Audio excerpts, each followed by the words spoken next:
calling it an allergy is just an excuse. It's not good to be picky. Maybe it's because your parents didn't properly deal with your allergies when you were young, right? With a sneer, my mother-in-law mocked my sister, glancing back and forth between my father and me. Then, as if suddenly remembering something, she exclaimed in an exaggerated voice, "Oh! She's not great at cooking or cleaning either. Perhaps she wasn't properly taught those things." She looked at my sister's husband, seeking agreement, and added, "She's got a cute face, but it's a shame about those other things, isn't it?" My sister's husband smirked, too. But they won't be laughing for long. After all, they're going to lose everything for making us angry. My name is Nancy. I'm 28 years old, single, and living alone. I'm a dedicated company employee. Given my age, I know it's time to start thinking about marriage, but I'm enjoying my work, and without anyone special in my life, it's something I've only vaguely considered for the distant future. It was during this time that I heard the news of my sister's marriage. My family consists of my father, who runs his own business in our hometown, my mother, a homemaker, and my sister Amy, who is 3 years younger than me. I might be biased, but my father doted on us, allowing us the freedom to pursue whatever we wanted. My mother, always smiling as she watched over my father and us, made our family feel like something out of a picture-perfect story. As for my sister Amy, she was an adorable and charming girl, the kind who could win over everyone around her, regardless of gender. There were times I thought it was unfair how cute she was, or that I envied her, but those thoughts would vanish whenever she came to me, calling, "Nancy! Nancy!" I've always found her irresistibly endearing. My father is the eldest of 5 siblings, most of whom live nearby, so our extended family is quite close. My mother also got along well with my aunts and uncles, so we often gathered for family events. Around that time, we were having one of those gatherings to celebrate the birth of a baby girl, born to my father's youngest sister, who had just had a late-in-life delivery. Although she's technically my aunt, she's only about 10 years older than me, more like an older sister. I was thrilled about my aunt's baby and excited to meet the newborn, so I returned home for the first time in a while. As I was catching up with my aunt and marveling at the tiny, newborn baby, realizing once again how incredible the birth of life is, I heard cheers coming from where my sister was. I glanced over to see my sister, slightly tipsy, her face flushed pink as she swayed while holding a glass of wine in both hands. She's drunk because she tried drinking something she's not used to. Sighing at the sight of my sister, who had likely overdone it in the spirit of celebration, I got up to help her. As I approached, my cousin noticed me, looked up in surprise, and began talking rapidly. "Nancy! Amy is getting married, isn't she?" What? I must have looked like a deer caught in the headlights at that moment. I'd heard she had a boyfriend, a civil servant, tall, handsome, the kind of guy who would pick her up after work, but marriage? I alternated my gaze between my cousin and my sister, who was giggling in her tipsy state. Amy, still laughing, said, "I haven't told you yet, Nancy!" My cousin, initially surprised, seemed to catch on to the fact that I wasn't satisfied with how casually the news had been dropped and quickly excused herself from the scene. After she left, I sat down on the cushion next to my sister, which still held some of my cousin's warmth. I took the glass that my sister was still holding onto and set it on the table. Then I cupped her cheeks with both hands, turning her to face me. "What's this all about?"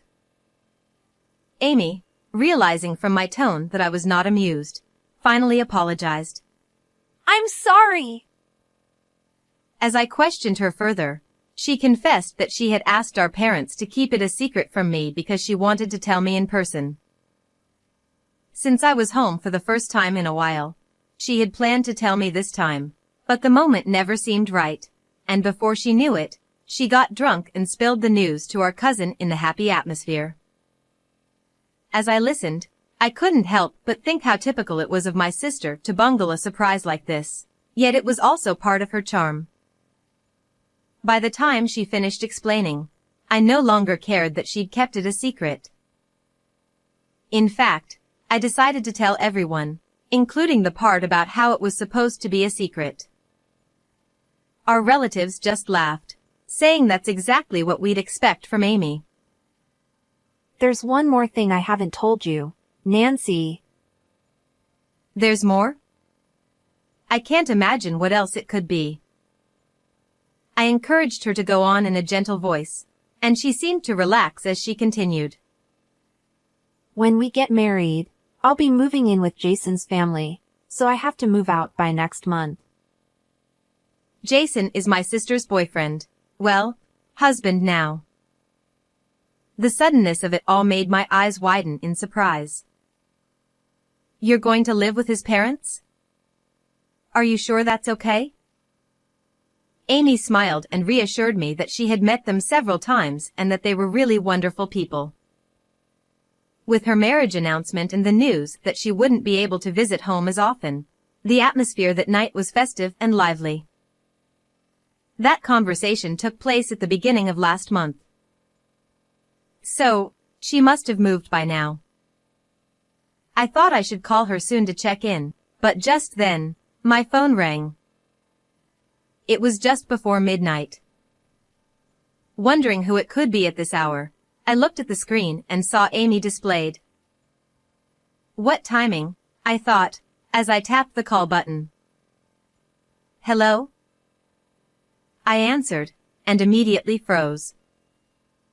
Before she could speak, I could hear my sister sniffing, and it was clear she had been crying.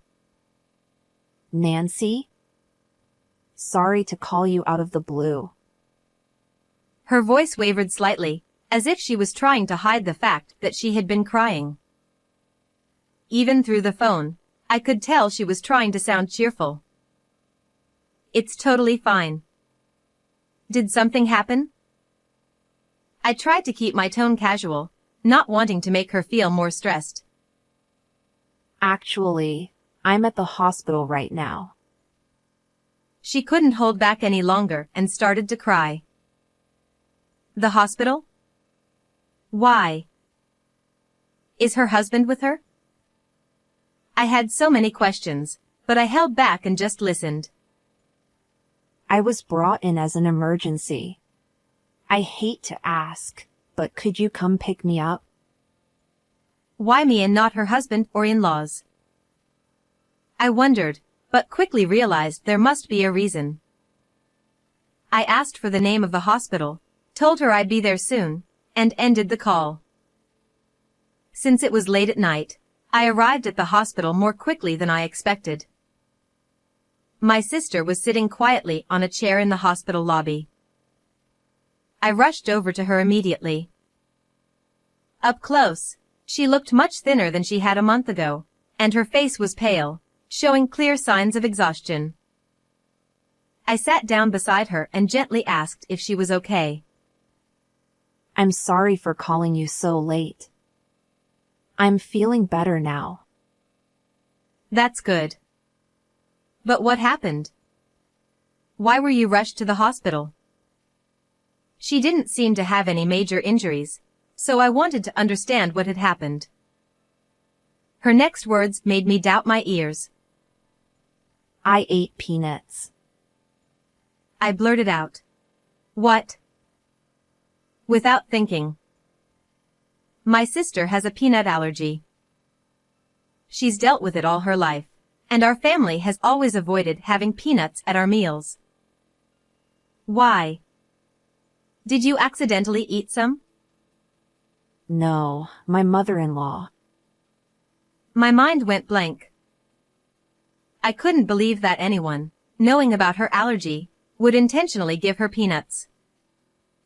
I asked if she had told her mother-in-law about the allergy.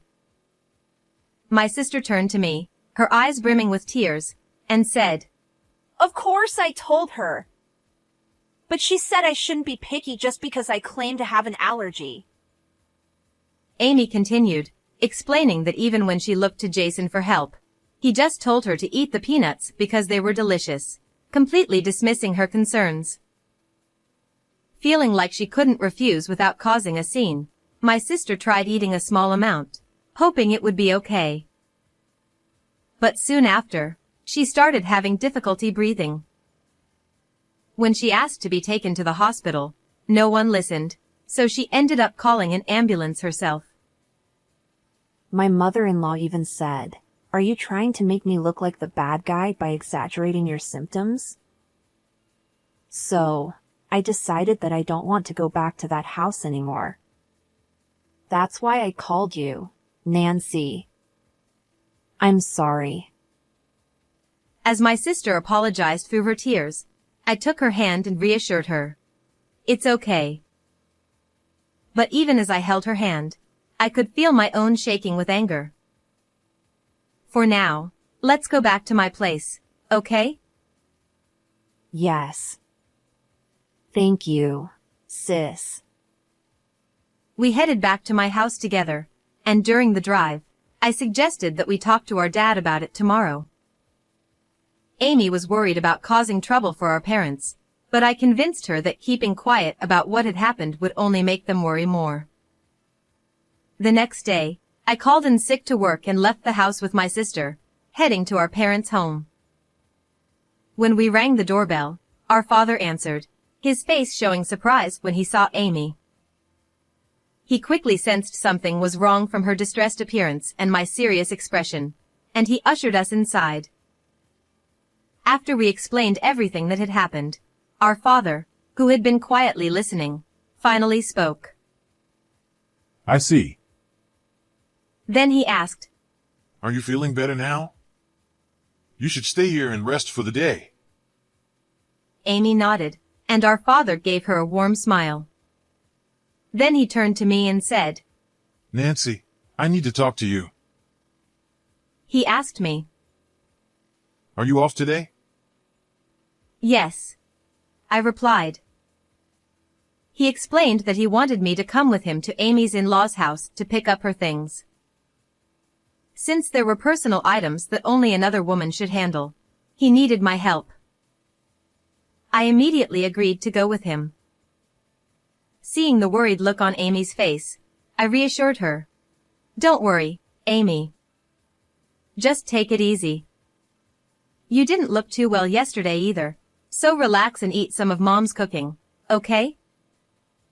Amy nodded with a weak smile, and I reluctantly left her behind as I got into Dad's car and headed toward her in-laws' place. Although we didn't talk much during the drive, I could tell from my father's demeanor that he was quietly seething with anger. When we arrived at Jason's parents' house and rang the doorbell, Jason himself answered. Nancy. And Amy's father, too. He looked just like I remembered from the one time I'd met him before, a smiling young man who seemed polite and friendly. It was hard to believe that this was the same person who had no understanding of allergies and wouldn't protect my sister when it mattered most. Hello. We're here about my sister. I began, but Jason cut me off before I could finish. Amy hasn't come home. Nancy, do you know where she is?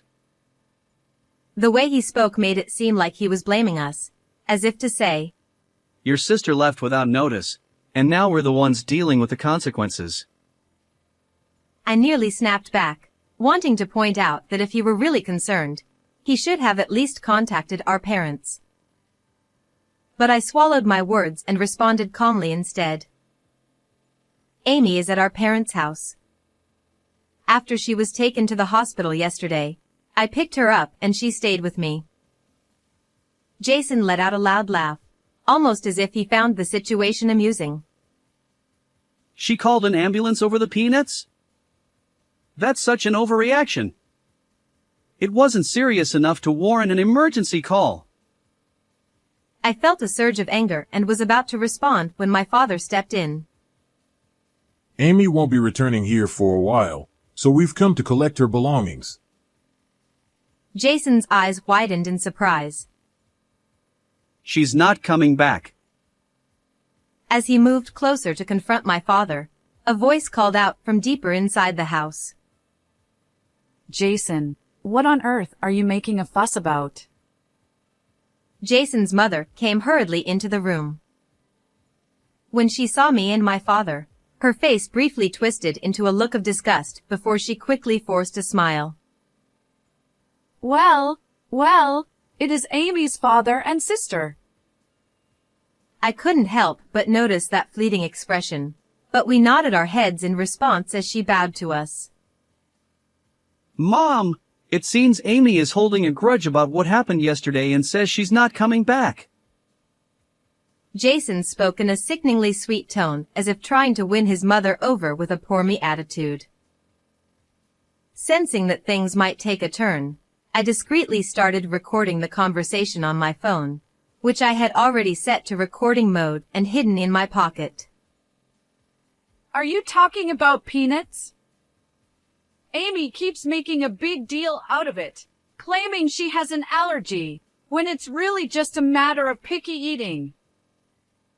She continued, with the same plastered-on smile, saying she only wanted Amy to enjoy the delicious peanuts. It's not about picky eating. Amy has had a peanut allergy since childhood. Even food prepared with utensils that have touched peanuts can cause a reaction, so we've always been very careful. I fought to keep my anger in check as I explained, feeling on the verge of losing my composure. But Jason interrupted with a dismissive tone. Yeah, but you know. And continued. I used to be allergic to milk when I was little. My mom would gradually introduce it to me, mixing it into my food, and now I can drink milk just fine. He said this proudly, as if his mother had performed some miraculous feat, while she nodded along with a smug smile. Maybe Amy's peanut allergy is because her parents didn't handle it properly when she was young. She grinned slyly, glancing back and forth between me and my father, clearly enjoying the tension she was stirring up. Then, as if she had just remembered something, the mother-in-law exaggeratedly exclaimed, "Oh," and continued.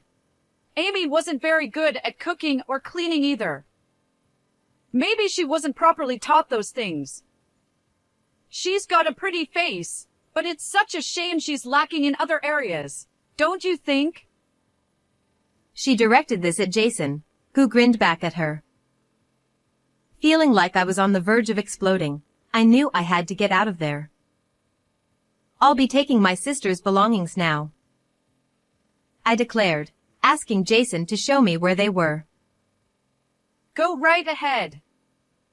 After all, Amy needs to work on overcoming her allergies and polishing her skills as a wife. She tossed out those parting words before disappearing back into the house. I hurriedly gathered my sister's things and left their home as quickly as I could. On the drive back, I was so furious that I could hardly think straight, but my father was even more upset. Usually a careful driver, he was now driving in an unusually aggressive manner, clearly seething with anger. When we returned home, Amy rushed to greet us, immediately sensing that something had happened based on our expressions. She repeatedly asked if we were okay. "What are you planning to do now, Amy?" Her face fell, and she looked down, as if the weight of the question had just hit her. "To be honest, they didn't show any concern for you at all," I told her. She looked up at me, forcing a smile as she replied, "I see." I guess I was hoping for too much. Things never go as smoothly as you'd like. As she said this, she stared off into the distance, her eyes glistening with unshed tears, as if she had expected this outcome all along. Based on my mother-in-law's tone, I started to wonder if this incident was just the tip of the iceberg and if there had been other problems before. They'd throw away the food I made, saying it was too salty, or spill drinks on places I had just cleaned. Although I had suspected something was wrong, hearing the awful details made my head spin.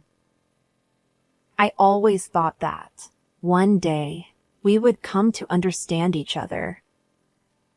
Seeing her exhausted smile, I could only imagine how much she had endured, and it pained me to think about it. But after what happened this time, I realized we'll never understand each other. That's why I'm going to get a divorce. Perhaps relieved that her last bit of hope had been shattered, my sister said this with a bright smile. My father, hearing this, nodded deeply.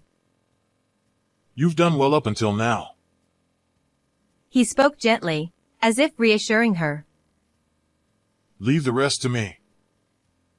Hearing this, my sister and I looked at our father with wide eyes. He responded with a mischievous smile. I've got a plan.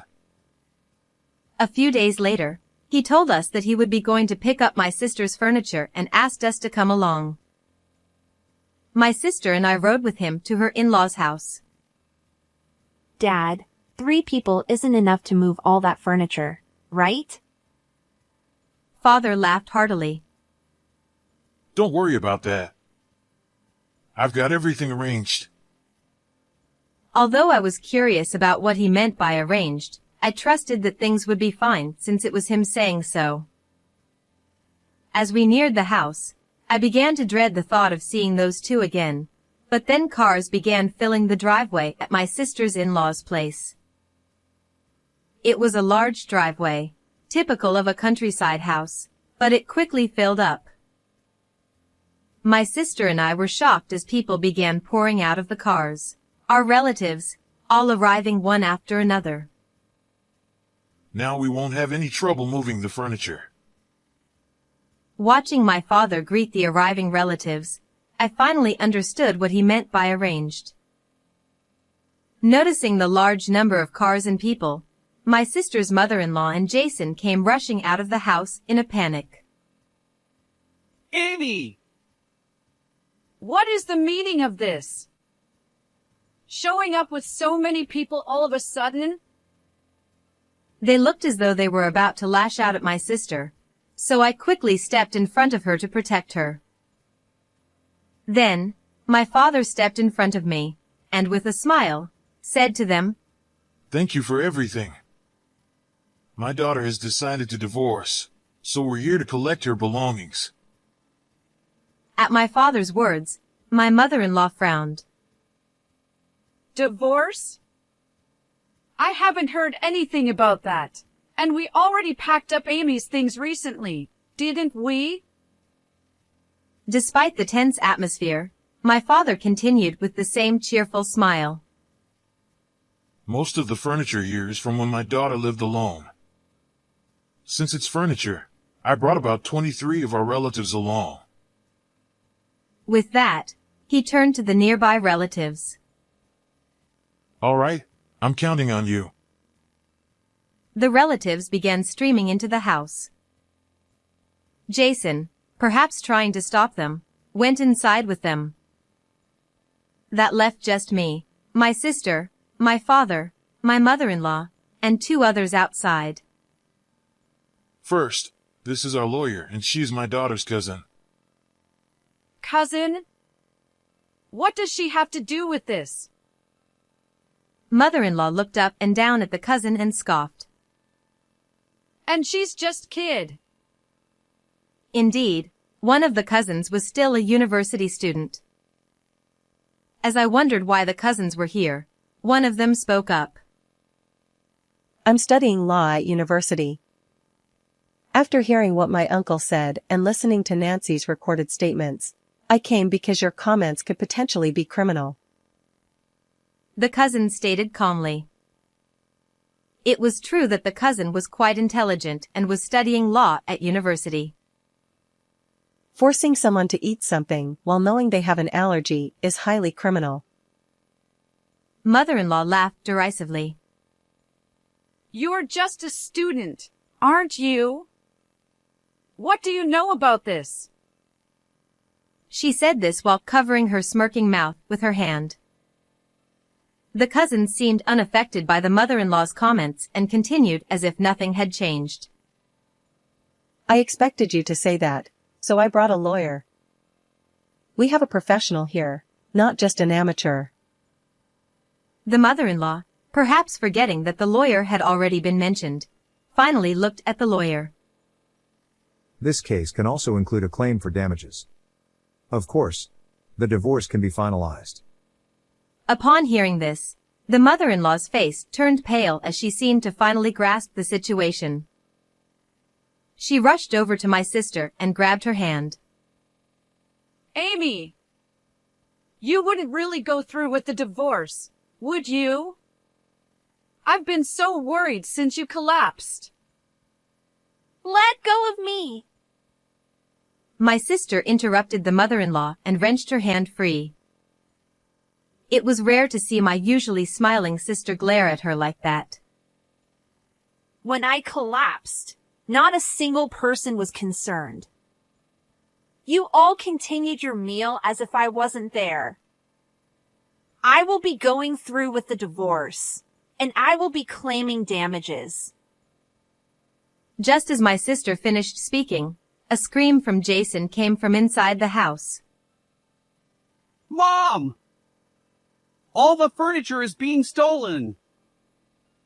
Seeing Jason clinging to the mother-in-law, crying, my sister exclaimed, What? Stolen?